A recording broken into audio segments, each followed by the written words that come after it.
Hey guys, what's up? Mobby here. Now, there's been this little news story going around today about an indie game getting a ton of refunds and him kind of complaining about it. So, I want to go ahead and go over the news segment and see what's going on, and I definitely want to get your opinion. So, let's start here. So, pretty much, Zolo developer Zoroarts revealed that Paddle Paddle Paddle, which is this game right here, a co-op obstacle course game released in 2025, has been refunded more than 55,000 times on Steam. And according to this article I'm reading, it's equating to over a 21% refund rate, despite at the moment of this review, a 90% very positive review score. Some players finished the game in under 2 hours and claimed refunds within Steam's 14-day policy window. Now, Zoroarts here argues that that this undermines indie developers, including himself, especially those making shorter games, and has publicly urged Valve to address this issue. So before we jump into it, I want to ask you guys down below. Please comment, how many Steam games have you refunded in the past? What were the prices? Why did you refund it? I'll go over some of mine in a bit. So let's go over the Steam page ourselves before diving into the topics here. All right, so this is it. Paddle Paddle Paddle came out July 25th of 2025. All reviews total around 1,400, very positive. Recent 51 positive. So basically it says paddle through rain, solo or co-op. One paddle each. Lava everywhere. You'll fall, you'll scream, you might cry. Good luck and embrace the salt. All right, let's look at the release trailer. That's the Up DLC. Here's the release trailer right now. It's a minute long. Couch co-op plus online. I'm not cheating. Oh, I can't keep up. Yeah. Oh, you can also connect to Twitch. What are you talking about? Wow, they even have a Twitch bits extension where people can mess with them. Come here, boy. No! Get blasted by chat. You were ahead of me. What happened? Paddle, paddle. No. Oh, I'm dead. Okay, so I have some thoughts about this already. Race mode, Twitch integration now available. So I'm just gonna go and say straight out, this is a friend slop game that I guess is starting to get more, like, it got popular towards last year, but it looks like this year starting to pick up a little bit more steam, or at least the dev just really wanted to complain about it and his game got on the map a little bit more. But this is definitely friend slop. It looks to be very low asset, but that's probably part of the charm of the game. It's all about the gameplay. The graphics aren't everything, but it even has all that stuff that every friend slop thing has, even the trailer shows two friends arguing, trying to have fun, cringeworthy stuff, and just going through it. So it's complete friend slop. That's just my opinion from just looking at it.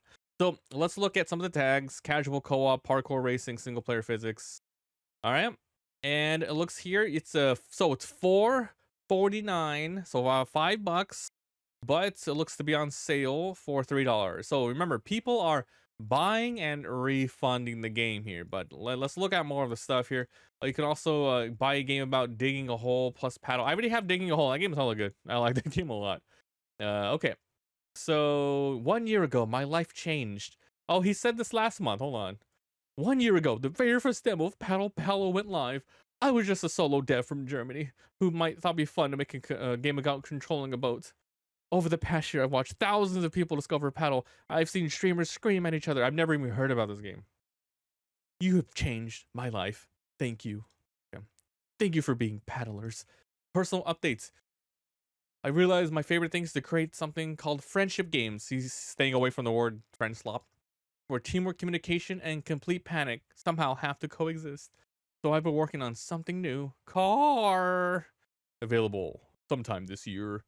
Oh my god, look at this. Even the little preview has all these streamers trying to make it seem really, really friend sloppy as possible. Okay. Thank you. Thank you, thank you, thank you. Oh my lord. Okay, so that's him. About the game. Brutally. Grab your paddles. It will test your coordination, sanity, and friendship. I mean, it looks like fine for what it is, right?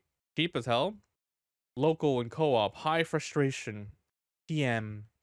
About me. I'm Mateo. I'm 22. Very, very young. I made this game entirely solo. Okay, so from what I can see, if the game had about, okay, so the price is about $5, that equals $150,000, right? And on a sale, 269, that would equal around $55,000 for a refund as well. So if 55,000 people refunded, he would have only made, like, that's a loss of 150K at a, and if a lot of them were on a sale here, 55,000 refunded, and then in between when they bought not sale. So basically 270,000 copies were sold for this in its first year of release, and that equals about 1 million total gross, and that's going to him and Steam and taxes. And I would say 400,000 ish is going to be the take home for that for the first year.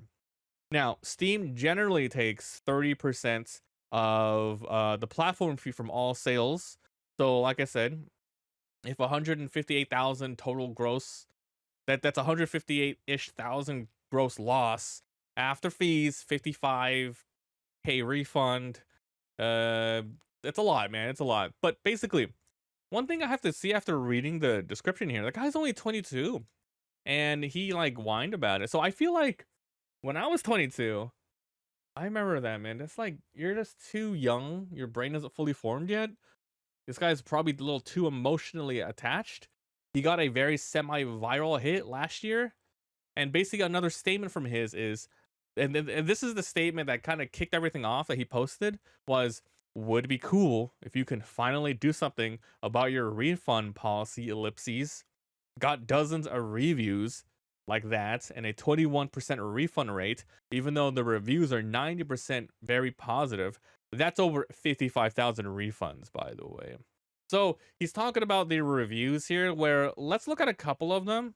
So on the left, it's the most helpful. On the right, it's the most recent.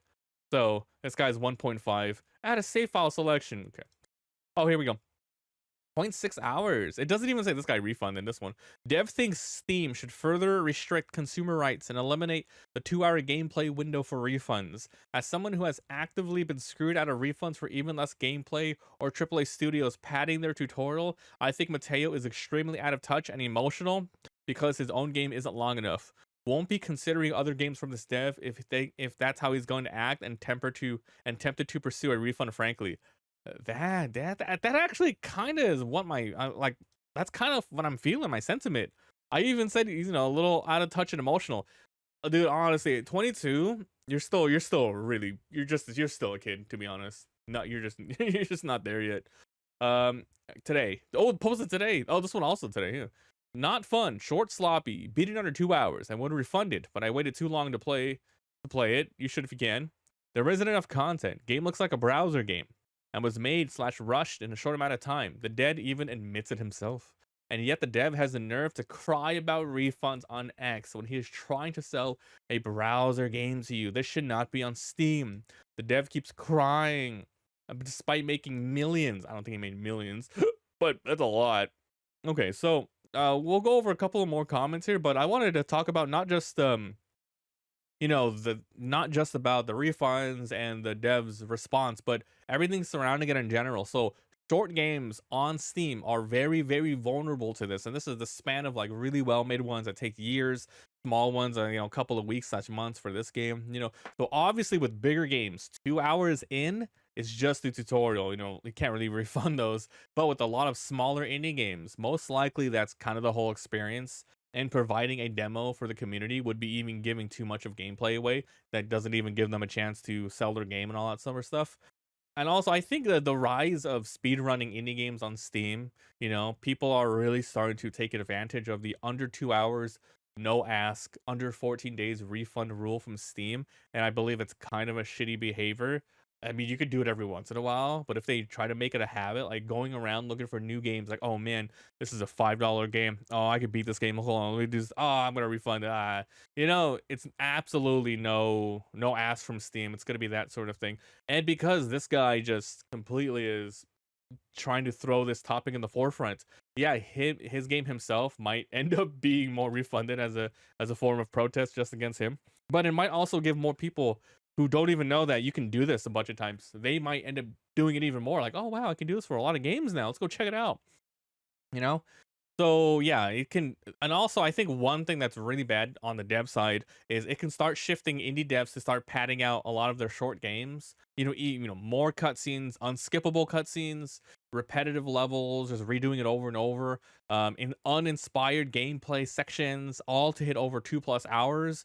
You can easily destroy the intended experience that the dev originally had in mind. I can say they've been doing this forever. Old school NES games, maybe they're 4 levels long and it costs $60 to buy the game, to buy the cartridge, that sort of thing. So you can say like, but the thing is though, even though those old games that are tough and hard, and they make things arbitrarily hard on purpose, so you can, so you can get your money's worth. You don't refund it. So it's a little bit weird because it was, it's like it's a different sort of environment. It's a different sort of landscape from back then and here. So it's a lot of mix of who's in the right, who's in the wrong, consumers, developers, publishers, blah blah blah, right?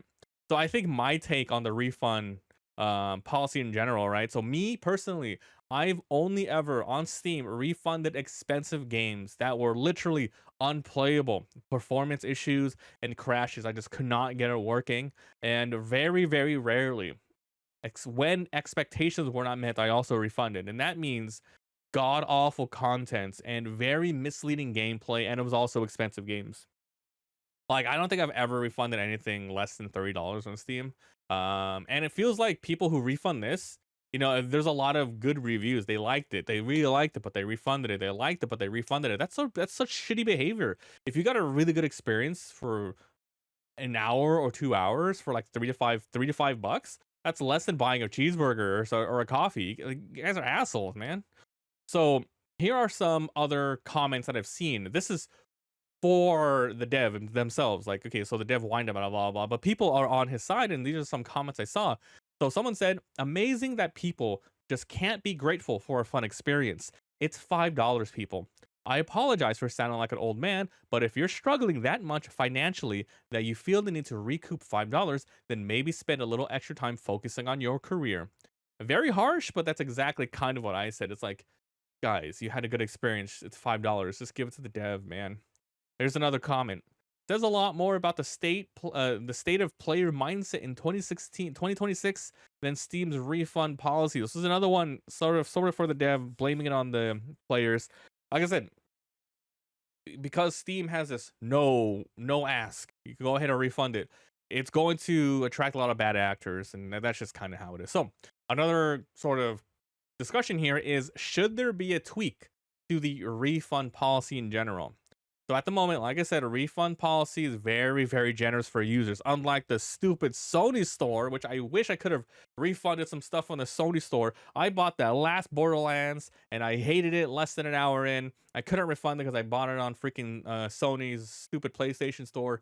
So it sucks, man. Like, that's a game I would have. Oh god, performance was terrible on that game. It was just absolutely atrocious. I wish I was able to refund that shit. So very generous, right? Steam. Under 2 hours, mostly. Sometimes a little bit higher. That's completely fine. And under 14 days. Sometimes when a game's overwhelmingly negative and broken, has a lot of viralness to it, people are really saying it's bad, you can even get a refund, even, after the 2 hours or 14 days. Especially if, like, the Valve themselves know, like, oh, okay, this is an exception. You can go and do that. But apparently, you can refund a lot of times before Steam actually starts looking more into your account and your habits. As long as you don't do it too often and sparse your refunds out, you can kind of do this a lot. The problem here is, though, it could potentially play a full game as a demo, kind of, and refund it. Even if the game works perfectly fine, people can always lie and be like, oh, performance issues, broken stuff, blah, blah, blah, blah. But basically, here's my final thoughts on the situation, right? The look for this indie dev isn't good. He whined about it. He made a lot of money off a very low effort sort of game. Sure, he put like hours in it, his love into it. But dude, the kid's only 22, 23. He whined about it. He made a lot of money, and it just looks bad. But he is most likely in the right, and I will say that he's in the right here. The play quick and refund habits of players need to stop, or Steam's refund policy needs to change. And I'm not saying it needs to change massively. It just really benefits gamers, and the guy reportedly has made over $1 million, his words. But Steam reviews are showing that the content generally isn't there to justify even playing over 2 hours most of the time. So let's look at a little bit more here. 0.2 hours. Look, this doesn't feel well made. It comes across as barely passable friend slop with minimal effort put in. It's clearly just something pushed out for revenue while chasing trends. I don't know why the dev is whining over refunds, but I half suspect the dev is simply trying to capitalize on the controversy of, I don't know what this is. There are source maps with more effort put into a singular room this entire game has shown. Frankly, it seems to be drive that it should be replaced. It should be relegated to itch.io. Not even interested in completing it at this point. For my initial experience, $2.99 feels like $2.49 more than the experience is worth, and that's being generous. Would have been a mighty fine budget mobile back in 2002. Another one from today. Reduce consumerism rights so I can profit off my friend slop game. You see, people are giving him little 100% badges here. Here's another one from today. The game is very simple. You could probably find something similar as a free flash game. I'll be asking for a refund next. He doesn't say refund on his though. This is 3.7 hours. I wouldn't wish playing this upon my worst enemy. That was posted 2 days ago. So yeah, let me know what you guys think about the situation. Do you guys like the dev? Do you think he's in the right? Do you think he's in the wrong? What games have you refunded in the past, etc.? I just thought it was an interesting situation that I wanted to come across and just talk about a little bit to you guys. Because yeah, the Steam refund policy is crazy, right? It's pretty much a dual-edged sword. Very good for consumers, but sometimes they can take it too far. But in this situation, I don't think they took it that far. But anyway, let me know what you guys think. Thanks for watching. I'll see you guys next time.